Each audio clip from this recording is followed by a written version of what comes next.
નમસ્કાર દર્શક મિત્રો, નવજીવન ન્યૂઝમાં આપનું સ્વાગત છે. બગદાણાનો ચકચારી મામલો જેને લઈને કોળી સમાજના લોકો થોડા દિવસ પહેલા મેદાને આવ્યા હતા. આગામી 1 ફેબ્રુઆરીએ ભાવનગર ખાતે કોળી સમાજનું સંમેલન મળવાનું છે, ન્યાય સભા મળવાની છે. ત્યારે થોડા દિવસ પહેલા રાજુભાઈ સોલંકી છે તે એસપી નીતિશ પાંડેને મળવા માટે પહોંચ્યા હતા. ત્યારે તેમણે 5 જેટલા મુદ્દાઓ છે તેને લઈને મુખ્યમંત્રી ભૂપેન્દ્ર પટેલને પણ રજૂઆત કરી હતી. ત્યારે આપણે જોડાઈ ચૂક્યા છે, આપણી સાથે છે આમ કોળી સમાજના દિગ્ગજ નેતા રાજુભાઈ સોલંકી, તેમની સાથે વાતચીત કરીએ. રાજુભાઈ, સૌપ્રથમ તો બગદાણાના કેસ મામલે તમે થોડા દિવસ પહેલા એસપી નીતિશ પાંડેને રજૂઆત કરી હતી ને તમે એક 5 મુદ્દાનું લિસ્ટ તમે સોંપ્યું હતું તેમને, મુખ્યમંત્રીને તમે સંબોધીને મુદ્દા લખ્યા હતા. પહેલા તો શું આ મુદ્દાઓ હતા અને શું માંગ હતી તમારી? સૌપ્રથમ તો નવજીવન ન્યૂઝના તમામ દર્શક મિત્રોનું સ્વાગત છે અને આપનો પણ ખૂબ ખૂબ આભાર વ્યક્ત કરું છું. ફૈઝનભાઈ, ખાસ કરીને આ જે 5 મુદ્દાઓ હતા એ બહુ જ સેન્સિટિવ અને મહત્વપૂર્ણ મુદ્દા હતા. આ ઘટનાને લઈને જે રીતે ગુજરાતની અંદર છેલ્લા ઘણા વર્ષોથી આ ભાજપના શાસનની અંદર પછાત, પીડિત, ગરીબ, મજૂર વર્ગ અને ખાસ કરીને કોળી સમાજ ઉપર જે રીતે અન્યાય ને અત્યાચારો થયા છે, ભૂતકાળની અંદર તમે જો લાઠી હોય, કોટડા હોય, જસદણ હોય, વિછિયા હોય, હમણાં જ તમે અડદળની ઘટના જોઈ, આવી તમામ ઘટનાઓની અંદર પોલીસ ઉપર જ્યારે દમન ગુજારવામાં આવે, અત્યાચાર કરવામાં આવે, બર્બરતાનો ઉપયોગ કરવામાં આવે, ત્યારે ખાસ ને ખાસ આમાં પોલીસનો મોટો રોલ હોય છે, પોલીસ અધિકારીઓનો રોલ હોય છે. કોળી સમાજ ઉપર અત્યાચાર અને અન્યાય તો થાય છે, પરંતુ સાથોસાથ આ ગરીબ અને મજૂર નિર્દોષ લોકોને એન કેન પ્રકારે ખોટા કેસો કરીને, ખોટા ગુનાઓ દાખલ કરીને જેલમાં પૂરવામાં આવે છે ને ગંભીર ગુનાઓ, ગંભીર કલમો લગાડી અને આ ગરીબ માણસોને જેલમાં પૂરવામાં આવે છે. ત્યારે બગદાણાની ઘટનામાં પણ આવો જ ક્યાંક આ મુદ્દો સામે આવ્યો છે અને ખાસ કરીને પીઆઈ હોય, ડીવાયએસપી હોય અને બીજા એક પીઆઈ પટેલ સાહેબ, આ 3 પોલીસ અધિકારીઓ ક્યાંક ને ક્યાંક સમગ્ર ગુજરાતની સમક્ષ પોલીસ તંત્રને લાંછન લગાડે, પોલીસ તંત્રની વર્દી ઉપર ડાઘ લગાડે એવું કૃત્ય આખા ગુજરાતની જનતાની નજર સમક્ષ આવ્યું છે. કારણ કે કાયદેસર રીતે જે આ ડાંગર પીઆઈ હોય, ડાંગર સાહેબ હોય પીઆઈ, પછી ઝાલા સાહેબ હોય ડીવાયએસપી હોય, પટેલ સાહેબ હોય પીઆઈ હોય, આ તમામ લોકોએ ખરેખર ગુંડાઓને અને અસામાજિક તત્વોને છાવરવા માટે, એને બચાવવા માટે કાયદાનો મિસયુઝ કર્યો છે, પોતાની સત્તાનો અને વર્દીનો મિસયુઝ કર્યો છે. ફૈઝનભાઈ, મારે આજે તમને કહેવું છે કે ગુજરાતની અંદર કે આખા દેશની અંદર બંધારણ અને સંવિધાન પ્રમાણે જે રીતે પોલીસ તંત્ર આગળ લોકોને અપેક્ષા હોય, જે કોઈ વ્યક્તિ ગુજરાતની જનતાની ઉપર અન્યાય થતો હોય, અત્યાચાર થતો હોય, કોઈ અસામાજિક તત્વો એને રંજાડતું હોય, હેરાન પરેશાન કરતું હોય, ત્યારે લોકોનો એક જ આશરો હોય છે, એ છે પોલીસ. પરંતુ જ્યારે રક્ષક જ ભક્ષક બને અને વાડ જ ચીભડા ગળે, તો સામાન્ય અને ગરીબ જે નિર્દોષ લોકો છે એને કોની પાસે ન્યાય માંગવા જવું? ખરેખર આ ઘટના એવી બની ફૈઝનભાઈ કે આ જે 8 આરોપીઓએ જે નવનીતભાઈ ઉપર પ્રાણઘાતક હુમલો કર્યો, ઠીક છે, પ્રાણઘાતક હુમલો એટલે કે ખૂબ મોટી ગંભીર આ ઘટના બની છે અને 307 જેવી આ કલમો લાગવી જોઈએ. એના બદલે ક્યાંક ને ક્યાંક આરોપીને બચાવવા માટેના આ અધિકારીઓએ પ્રયત્ન કર્યા. તો હું તમને એ કહેવા માંગુ છું કે આગળ જતા આ આરોપીઓને બચાવી લીધા હોત, સમાજ જાગૃત ન થયો હોત, તો આવનારા દિવસોમાં આ જે અસામાજિક તત્વો છે, હુમલો કરનાર છે, એ લોકો નિર્દોષ છૂટી જાત, ખુલ્લેઆમ ફરતા હોત, સ્વતંત્રતાથી ફરતા હોત, તો આવનારા દિવસોમાં આ અપરાધીઓ છે એ ક્યાંક ને ક્યાંક મર્ડરને પણ અંજામ આપી શકે, મોટી ઘટનાઓને પણ અંજામ આપી શકે. શું કામ? કારણ કે એને ખબર છે કે અમારા આકાઓ ઉપર બેઠા છે, પોલીસ તંત્ર અમારું કાંઈ બગાડી શકવાના નથી. અમે તો ગમે આ દેશની અંદર, ગુજરાતની અંદર કોઈ પણ પ્રવૃત્તિ કરીએ, અસામાજિક પ્રવૃત્તિ કરીએ, તો પણ અમારો વાળ વાંકો થવાનો નથી. આ પરિસ્થિતિનું નિર્માણ હાલ ગુજરાતની અંદર થઈ રહ્યું છે, એ ગુજરાતની જનતાની નજર સમક્ષ છે. ત્યારે મારે ગુજરાતના ગૃહ મંત્રી અને હાલના જે ડેપ્યુટી સીએમ હર્ષભાઈ સંઘવી જે છે, અવારનવાર ફાંકા ફોજદારી કરતા હોય છે, મંચ ઉપરથી બોલતા હોય છે, મીડિયા સમક્ષ બોલતા હોય છે કે કોઈ પણ ચમરબંધીને છોડવામાં નહીં આવે, દરેકના વરઘોડા કાઢવામાં આવશે, બીજા નંબરમાં કાયદો કાયદાનું કામ કરશે, કાયદામાં રહેશો તો ફાયદામાં રહેશો. ક્યાં ગયા બધી ફાંકા ફોજદારી? હું હર્ષ સંઘવીને પૂછવા માંગુ છું. આ નિર્દોષ જી રાજુભાઈ, સૌપ્રથમ તો આ સવાલ તમારો પહેલો આવો હતો કે શું કોઈ પીડિત વ્યક્તિને પોલીસ તંત્ર પાસે ન્યાય આપવા માટે દરેક ઘટનામાં હવે ધારાસભ્ય હોય, સાંસદ સભ્ય હોય કે એ સમાજમાં જે પીડિત વ્યક્તિ છે, સમાજના રાજકીય દિગ્ગજ નેતા હોય, એમની પાસે જ જવું પડશે? તે માટેનો તમે આ ઉલ્લેખ સવાલ છે તે મુખ્યમંત્રીને કર્યો છે. તો શું છે આ બાબત પાછળનું કારણ? કેમ તમને એવું લાગે છે કે પીડિતોને ધારાસભ્ય, સાંસદ સભ્યો પાસે જવું પડે છે? કેમ સર, પોલીસ તો સાંભળી રહી છે, પોલીસ તો કઈ રીતે કામ કરી રહ્યા છે? જી, સીધી વાત છે. ખૂબ જ ગંભીર બાબત છે, સેન્સિટિવ બાબત છે કે આવી એક સામાન્ય ઘટના જે એસપી અને આઈજી લેવલની અને પીઆઈ અને ડીવાયસપી લેવલની જે આ ઘટના છે, એનાથી જ સોલ્વ થઈ જવું જોઈએ.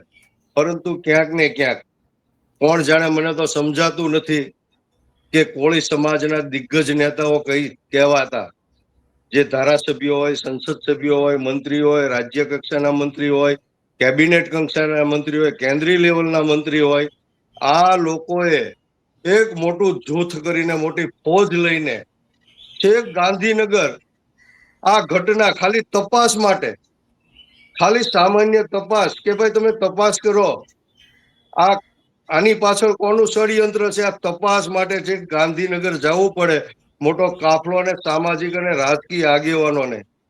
એ ફૈઝનભાઈ ક્યાંક ને ક્યાંક અમારા સમાજ અને સમગ્ર ગુજરાતની જનતા માટે શરમજનક અને ચિંતાનો વિષય છે.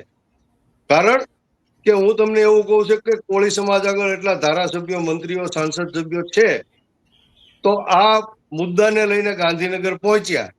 પરંતુ મારે એ સવાલ છે મુખ્યમંત્રીને અને ગૃહમંત્રીને, જે રીતે તમે ભારતીય જનતા પાર્ટીની સરકાર છે એ દાવાઓ કરી રહી છે, મોટી મોટી વાતો કરી રહી છે સુરક્ષાની અને કાયદા વ્યવસ્થાની, એને મારે પૂછવું છે કે ખરેખર જે સમાજ નાનો હશે, જે સમાજના ધારાસભ્યો કે મંત્રીઓ કે સંસદ સભ્યો એ સરકારમાં નહીં બેઠા હોય, એ પ્રતિનિધિત્વ નહીં કરતા હોય, તો શું આવા સમાજના નબળા અને પીડિત લોકોને ન્યાય નહીં મળી શકે? આ એક મોટો સવાલ છે ફૈઝનભાઈ. બીજી વાત એ છે કે ખરેખર આ જે ઘટના બની એનું પાછળનું મોટામાં મોટું મુખ્ય કારણ હોય, જો આ ત્યાંના સ્થાનિક જવાબદાર અધિકારીઓએ યોગ્ય પગલા લીધા હોત અને પ્રમાણિકતા અને નિષ્ઠાથી કાર્યવાહી કરી હોત, પારદર્શકતાથી તપાસ કરી હોત, અને જે ખરેખર આમાં આરોપી છે એને સમયસર પકડ્યા હોત, તો સામસામા બે સમાજ છે એ ન આવી ગયા હોત. કોળી સમાજના હજારો લાખો યુવાનોને, લોકોને, આગેવાનોને રોડ ઉપર આવવું પડ્યું, ન્યાય મેળવવા માટે રસ્તા ઉપર આવવું પડ્યું. તો શું ગુજરાતની અંદર આવી સામાન્ય ઘટનાઓમાં પણ લોકોએ રોડ ઉપર આવવું પડશે, રસ્તા ઉપર આવવું પડશે? તો ક્યાં ગયો તમારો કાયદો? ક્યાં ગઈ તમારી વાતો? કાયદામાં રહેશો તો ફાયદામાં રહેશો. કાયદો તમામ અધિકારીઓ અને ખાકી વર્દી પહેરેલા તમામ અધિકારીઓને લાગુ પડે છે.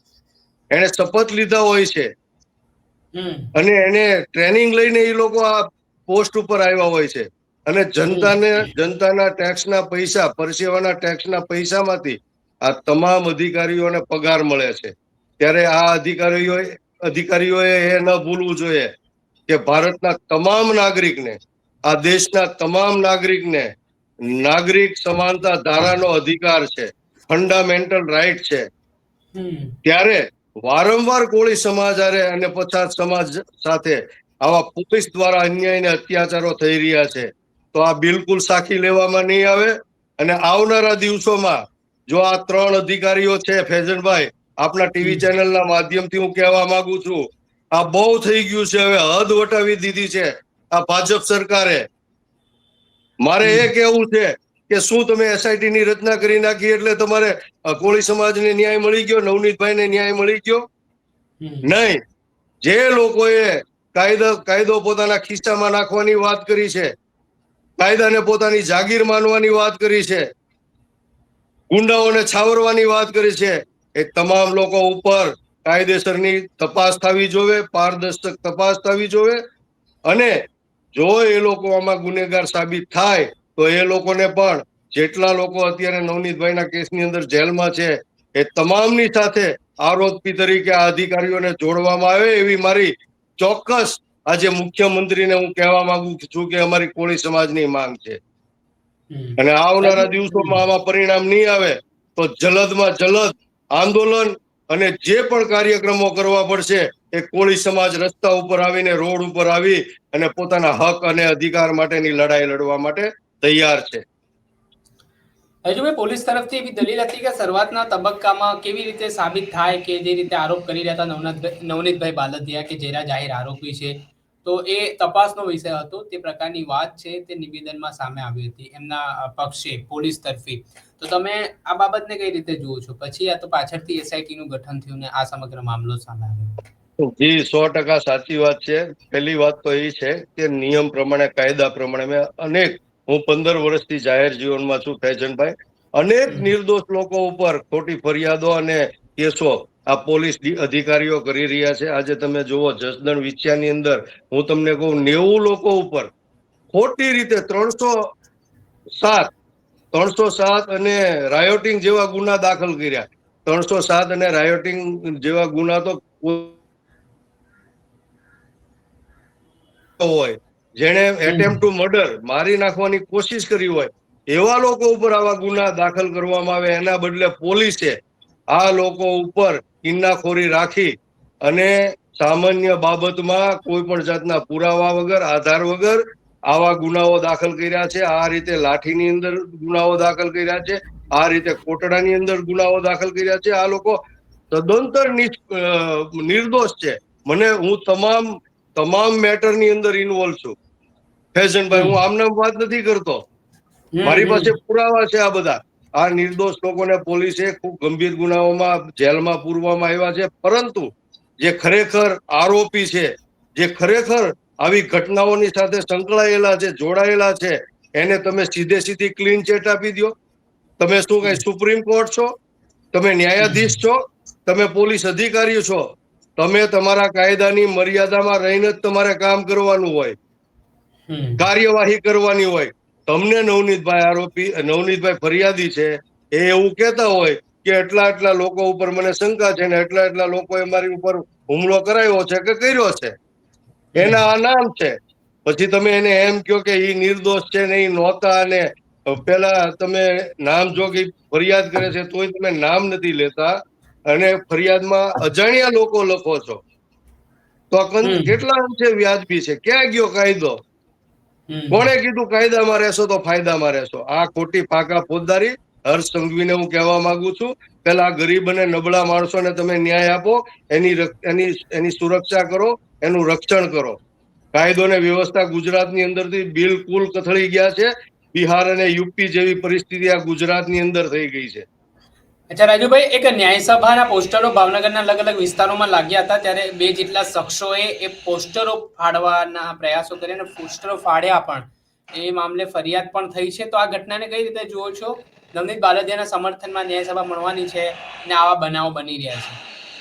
જે 100% ફૈઝનભાઈ, જે રીતે પોસ્ટરો બાળવાના પ્રયત્નો થયા છે, તો ક્યાંક ને ક્યાંક સીધી જ વાત છે કે જે લોકોને પેટમાં તેલ રેડાય છે, જે લોકોને આ સંમેલન ન થવા દેવામાં રસ છે, જે લોકોને સંમેલન થવાથી ખૂબ મોટું નુકસાન થઈ રહ્યું છે, એને એવું લાગી રહ્યું છે કે આ સંમેલન થશે તો કોળી સમાજ જાગૃત થઈ જશે, કોળી સમાજ જાગી જશે, અમને રાજકીય નુકસાન થશે.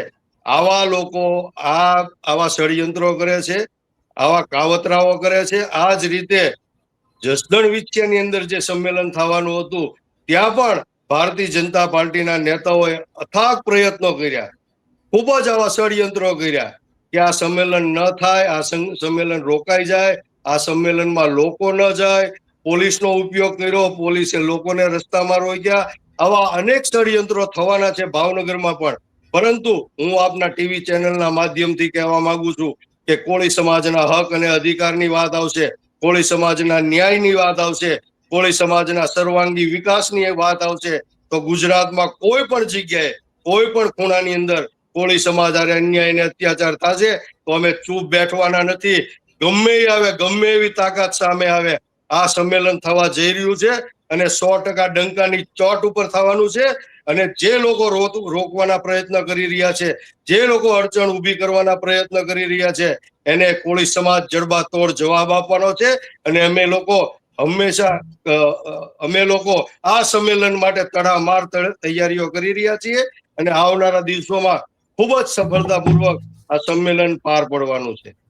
છેલ્લો મારો પ્રશ્ન રાજુભાઈ, તમે એક પત્રમાં ઉલ્લેખ એ પણ કર્યો છે કે શું હવે પીડિત વ્યક્તિઓને ન્યાય મેળવવા માટે પોલીસ તંત્ર સમક્ષ ઝઝૂમવું પડશે અને આના માટે શું સરકાર વિચારી રહી છે કે દરેક વ્યક્તિને આમ તો ફરિયાદી આવે તેમને સાંભળવાની વાત હોય છે, ઉપરથી આદેશ મંત્રીઓ કરતા હોય છે, પણ આજે ન્યાય મેળવવા માટે ફરિયાદી લખાવવા માટે લોકોને ખૂબ સંઘર્ષ કરવો પડતો હોય તેવી સ્થિતિ બને છે, તો કઈ રીતે જોઈ રહ્યા છો? સ્વાભાવિક છે ફૈઝનભાઈ, દુઃખ સાથે કહેવું પડે છે, અમારા સમાજના અનેક યુવાનો જેને વેદના હતી, પીડા હતી, જે નવનીતભાઈ ઘટના બની, ખાલી નવનીતભાઈ પૂરતી નહીં, આખા ગુજરાતની અંદર ગુજરાતનો કોળી સમાજ અને દરેક સમાજના 18 વર્ણના લોકો, અમારે કોઈ જ્ઞાતિ જાતિ સાથે કોઈ ભેદભાવ નથી, મનભેદ નથી, અમારે કોઈનો વિરોધ નથી, વાંધો નથી, પણ ક્યાંક ને ક્યાંક અમે જોઈએ છીએ કોળી સમાજ ક્યારેય કોઈનો દુશ્મન નથી, કોળી સમાજ ક્યારેય કોઈની સાથે અન્યાય ને અત્યાચાર કરતો નથી, ખોટું કરતો નથી.